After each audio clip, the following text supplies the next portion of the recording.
à genoux devant toi, j'abandonne tout, j'abandonne tout. Mon seul désir, alors que tu m'attires, c'est d'être avec toi, d'être avec toi. Je m'abandonne.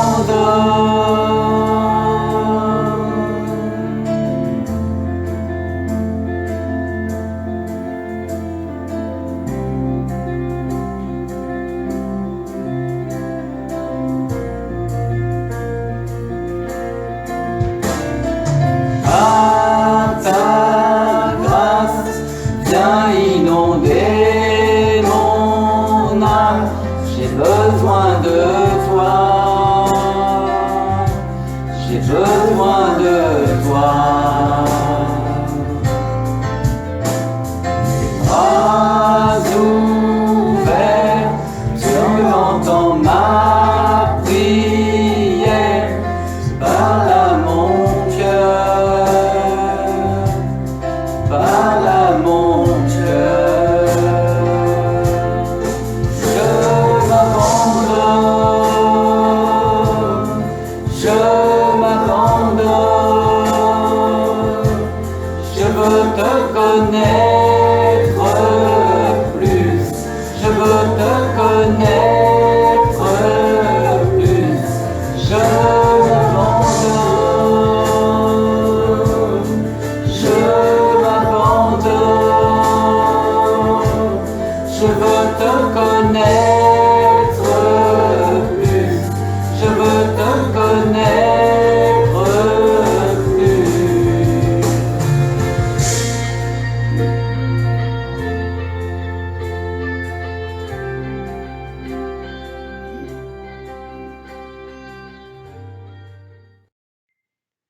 Frères et sœurs, bonsoir. Heureux de se retrouver pour partager la parole du Seigneur. Le sujet que nous allons aborder ce soir, c'est notre fidélité en tout temps et en toutes circonstances. Dans le livre de l'Apocalypse, au chapitre 2 et au verset 10, le Seigneur s'adresse à une église et il va lui dire ce qui va se passer dans le temps à venir. Et nous savons que les temps sont difficiles. Et le Seigneur dira à cette église qui est Smyrne, il dira, voici les difficultés qu'il va se passer, mais ce que j'attends de toi, ce que je te demande, c'est que tu sois fidèle jusqu'à la mort. Notre fidélité. Il est important de réaliser l'importance de la fidélité. Nous connaissons, nous chrétiens, un chant que l'on prend de temps en temps qui dit « Dieu peut-il compter sur nous ?»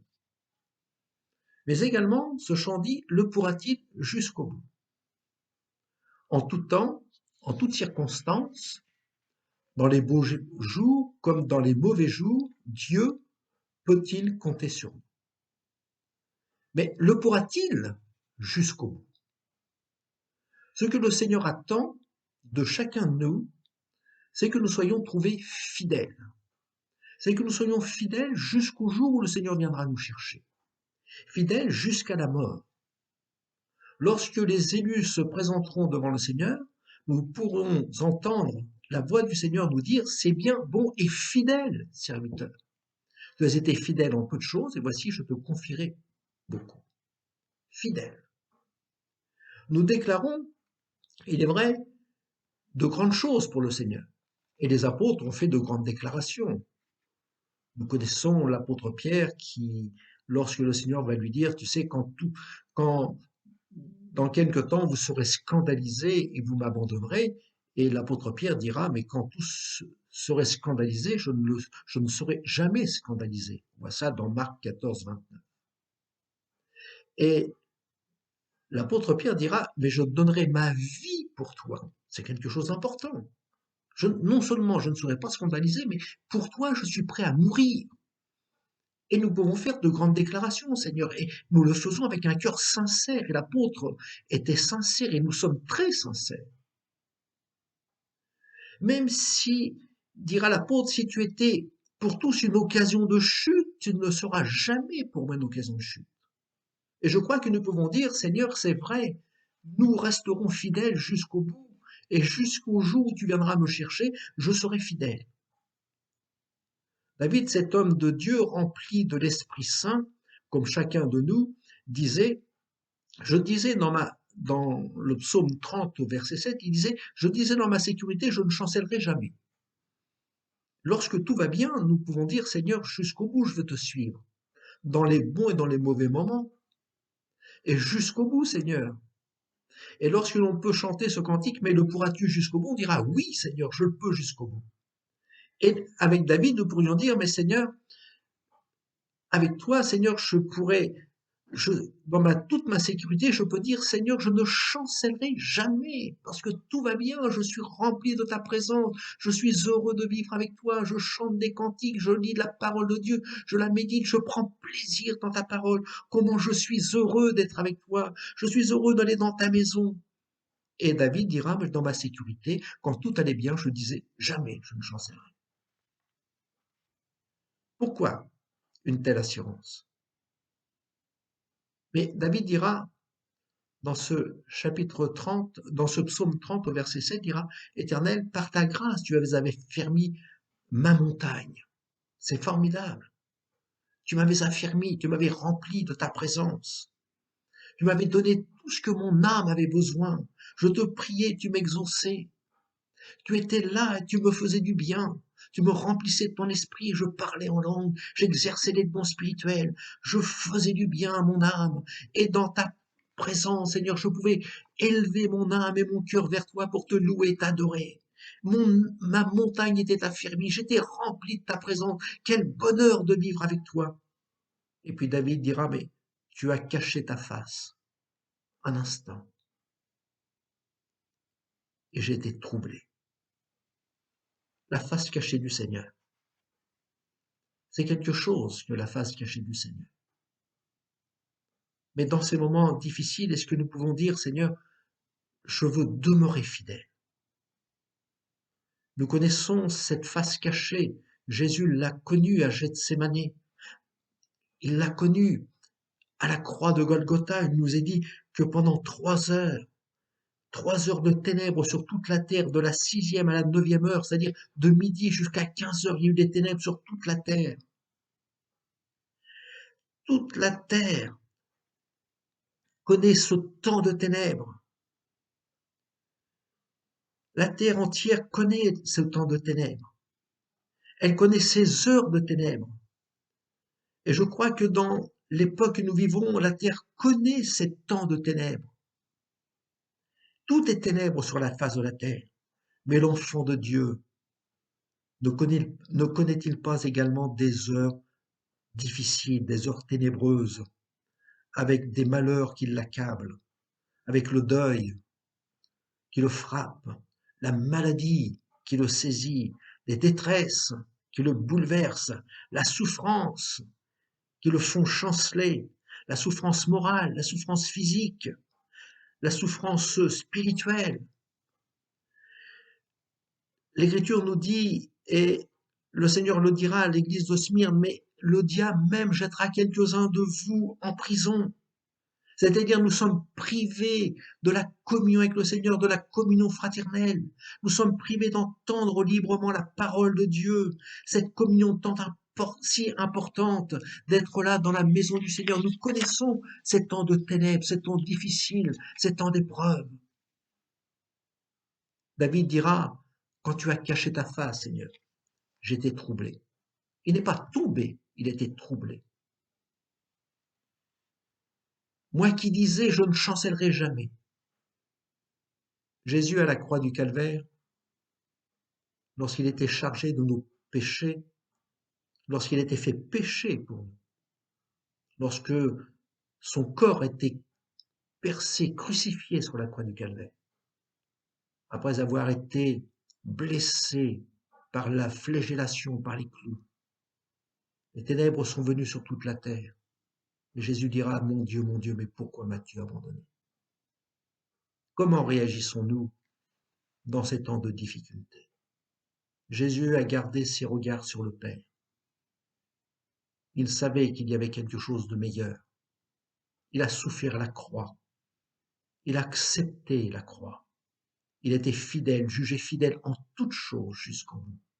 Et nous-mêmes, que Dieu nous permette de demeurer fidèles et d'être jugés fidèles en toutes choses. L'Écriture nous rappelle qu'il y a des genoux chancelants. Dans le livre des Juges, il nous est parlé de Gédéon qui va combattre Madian. Et le Seigneur dit, voilà, je vais faire un tri. Donc demande à tous ceux qui ont peur d'aller au combat, de rentrer chez eux. Et après avoir fait un premier tri, il va rester 10 000 hommes. Et le Seigneur dira à Gédéon, c'est encore trop. Amène-les un courant d'eau, et je vais faire moi-même le tri. Je te dirai qui tu devras prendre et qui devra repartir. Et le Seigneur dira, bien ceux qui vont se mettre à genoux pour boire l'eau, et ceux qui vont laper l'eau dans leurs mains, je vais faire le tri. Et tous ceux qui ont plié le genou pour prendre de l'eau, le Seigneur dit, renvoie-les dans leur maison. Et garde ceux qui sont restés debout, qui ont pris l'eau dans leurs mains et qui l'ont lapé comme un chien. Et le Seigneur fait cela. Frères et sœurs, ce que le Seigneur demande de nous, c'est que nos genoux ne soient pas chancelants, mais qu'ils soient fermes. Que l'on ne chancelle pas, mais que l'on puisse rester debout. On peut chanceler, mais ne pas plier. Ne pas plier le genou devant l'adversité. Ne pas renoncer. Ne pas renoncer à la grâce et au bienfait du Seigneur, mais de demeurer fidèle en toutes choses avec notre Dieu. Je vais vous donner 2 exemples. En contraste avec notre pauvre vie, triste, de faiblesse et de défaite, se détache la ressource infinie de la force et de la puissance que nous pouvons avoir en Jésus-Christ. L'Écriture nous dit que ceux qui se confient en l'Éternel renouvellent leur force. On voit cela dans Ésaïe 40, verset 31. Ceux qui se confient en l'Éternel renouvellent leur force. C'est le contraste avec notre propre vie, notre pauvre vie, triste de faiblesse, de défaite, de souffrance, où il y a du renoncement. Mais ceux qui se confient en l'Éternel, et frères et sœurs, je voudrais vous dire que si nous nous confions aujourd'hui dans le Seigneur, vous qui êtes fatigués, découragés, qui perdez vos forces physiques, morales, mais surtout spirituelles, confiez-vous dans le Seigneur. Et Dieu va vous renouveler dans toutes vos forces. Les genoux affermis, c'est une grâce. Je disais, je vais vous donner 2 exemples. Je connais 2 sœurs, non pas que j'ai connues, mais je connais actuellement. Et j'ai rendu visite à une sœur qui est très très âgée, dans les 90 ans, qui est dans une maison, dans un foyer logement, et j'ai pu lui rendre visite, et la pauvre sœur ne vient pas à l'église depuis plusieurs années. Elle se nourrit de la parole de Dieu uniquement par des cassettes enregistrées que lui apportent des chrétiens, et elle se nourrit de la parole de Dieu de cette façon-là. Et cette mamie que j'ai pu rencontrer, que j'ai visitée, on a eu un temps de prière ensemble, et quelle grâce de voir une personne isolée, privée de la parole de Dieu, privée de pouvoir venir à la maison, et qui est comme tout le monde, avec cette pandémie, cette difficulté. Lorsque nous avons prié ensemble, c'était une femme remplie du Saint-Esprit, qui, dans son temps de prière, de louange, d'adoration, était remplie du Saint-Esprit et parlait en langue. Et lorsqu'elle vous parle, elle ne vous parle pas d'autre chose que de la personne du Seigneur Jésus. Elle ne vous parle pas de sa vieillesse, de ses douleurs, de ses difficultés autres.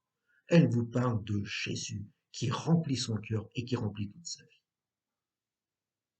Je connais une autre personne, je vous disais, je vous donnerai 2 exemples, une autre personne qui est également isolée et qui ne peut venir à l'église pour des raisons familiales, avec enfants handicapés et des enfants convertis qui ne veulent pas l'emmener à l'église, ou tout du moins c'est très compliqué pour aller à l'église, et il faut que quelqu'un garde son enfant handicapé. Cette sœur, c'est pareil. Elle connaît des moments de découragement, de fatigue, d'épuisement. Mais lorsque je peux la voir, ou je l'ai au téléphone, ou je vais la visiter, c'est toujours la même chose. Elle me dit, mais heureusement que j'ai le Seigneur. Je me confie en lui et le Seigneur me fortifie. Le Seigneur est toujours là et il me fortifie. J'ai des moments difficiles, mais le Seigneur me fortifie. C'est une grâce. Et de la même façon, cette sœur se nourrit de la présence de Dieu. Elle prie constamment le Seigneur dans sa solitude, dans sa détresse. Et je voudrais rappeler que ceux qui se confient en l'Éternel renouvellent leur force. Se confier dans le Seigneur, c'est nous sommes fortifiés par sa grâce, par la grâce merveilleuse du Seigneur. Ce que le Seigneur nous demande de faire pour nos frères et sœurs, qui sont fatigués, découragés, c'est d'être des instruments bénis, utiles entre les mains du Seigneur, pour pouvoir leur apporter ce que Dieu a mis sur notre cœur, et de pouvoir les secourir, les aider. Et quelquefois, nous avons besoin d'être des instruments utiles. Tant d'âmes autour de nous, de frères et sœurs, ont peut-être besoin du secours du Seigneur.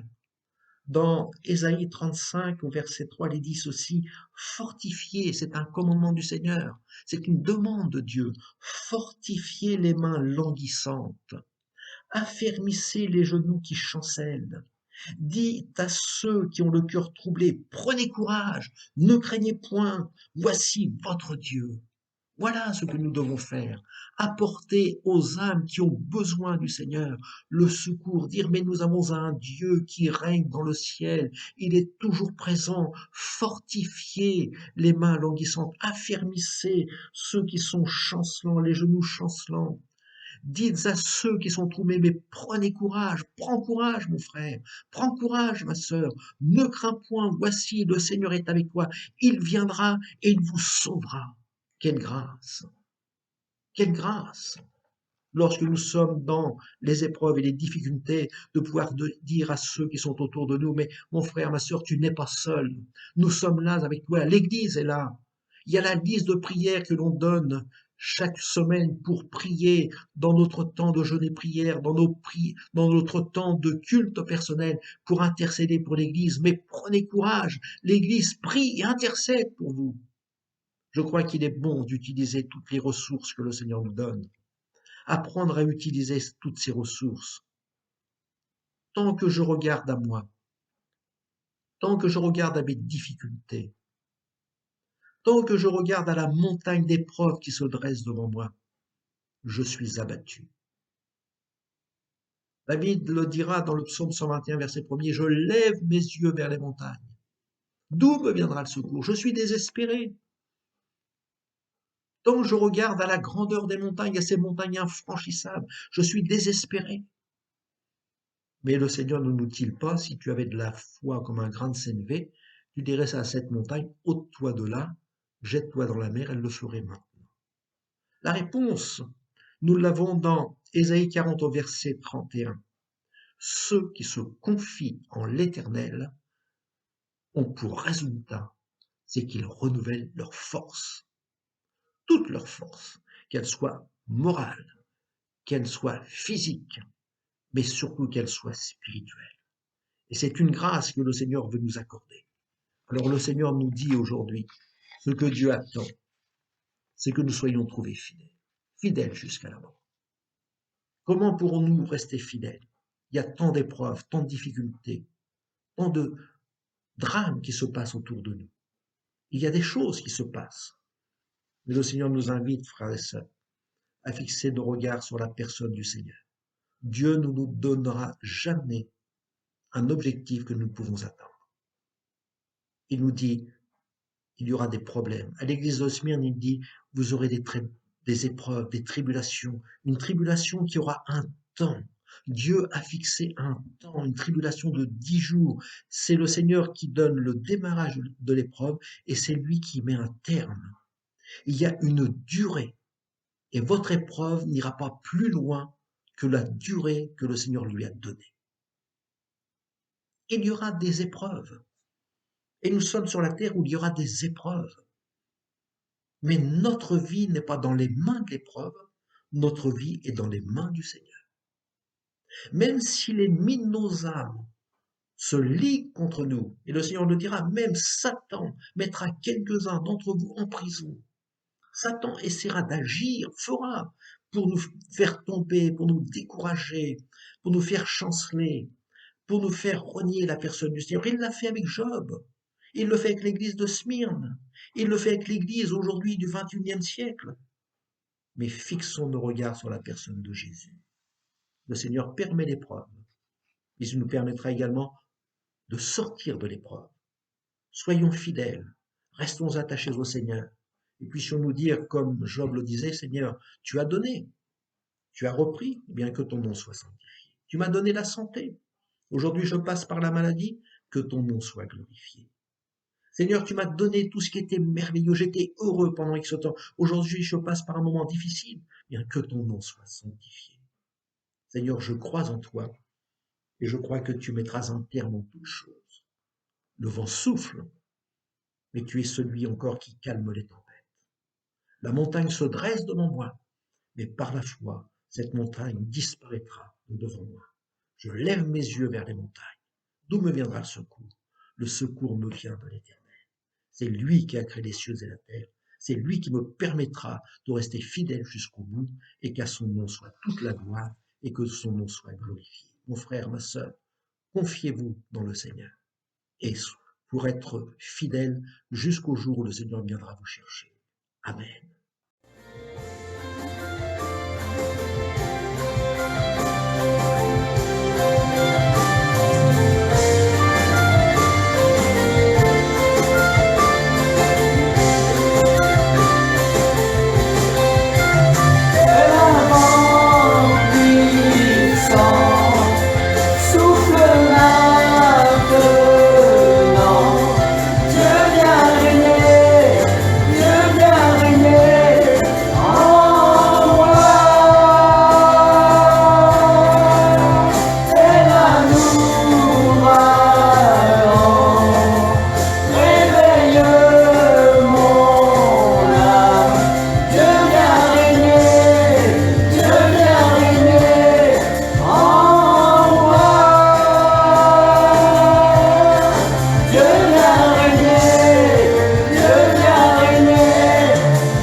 Amen.